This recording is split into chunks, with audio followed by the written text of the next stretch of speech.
This is Crassula rupestris subspecies marneriana, aka baby's necklace crassula.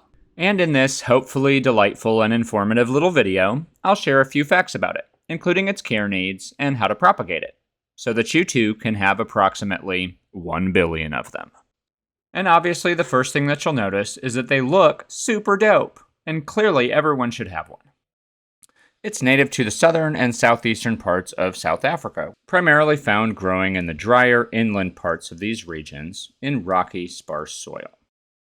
When exposed to abundant light, it develops bright red leaf margins caused by the production of a chemical called anthocyanin, which are basically badass little pigments that protect it from UV radiation. Not only do these pigments make the plant look amazing, but they protect it from excess light.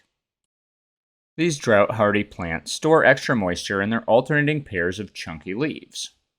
When the leaves are full of moisture, they will appear plump and will feel firm to the touch, and are able to survive for many weeks without water. Paying attention to the leaves' appearance is one of the easiest ways to tell when they need water. More on that in a moment, but first, if you can say Crassula rupestris subspecies marneriana 10 times fast and without getting tongue-tied, a magic gnome will appear and hand you one. This is 100% true.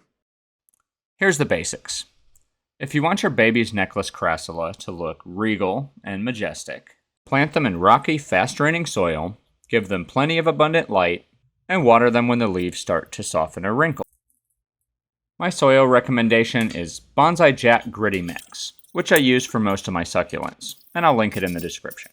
To keep them looking happy, provide your baby's necklace with 12 to 14 hours of bright light each day.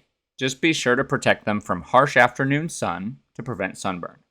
Gradually increasing the amount of light they receive each day, or exposing them to cooler temperatures, will help bring out their red leaf margins.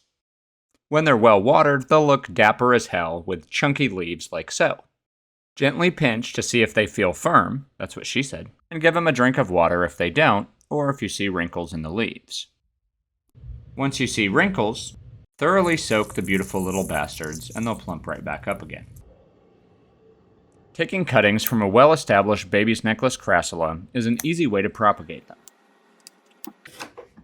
Just slice off their heads with a pair of sharp, sterile snippers.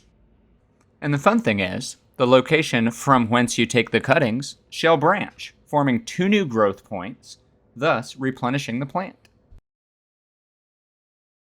The cuttings will form new roots on their own, but you can dip the cut ends in rooting hormone to speed up the process. Let them sit for at least a day or two to form a callus before planting them in dry soil.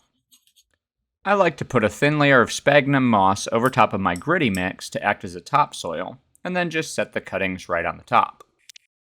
Since it usually takes a few weeks for roots to start to establish, they shouldn't be watered right away. After planting, I typically wait at least 14 days before gradually introducing water.